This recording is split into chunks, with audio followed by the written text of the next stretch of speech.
Gihangop sa Cebu COMELEC ang lakang sa ilang uluhang buhatan nga sugpuon ang plano sa mga kandidato sa pagpalit sa mga boto pinaagi sa e-wallet.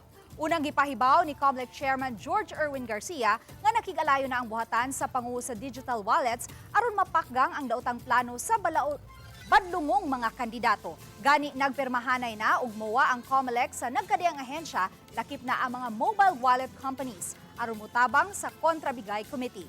Tumong sa mong komitiba ang pagpugong ug pagukod sa mga mupalit o mubaligya sa ilang mga boto sa umaabot nga May 12 elections. Matod ni Atty. Marchel Sarno, dako kini ug ikatabang sa ahensya nga masugpo ang problema sa vote buying.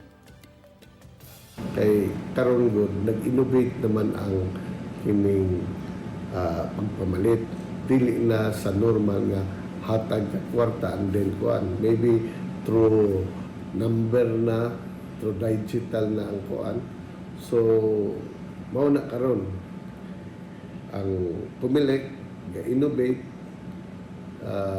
how to curb the vote selling and vote buying.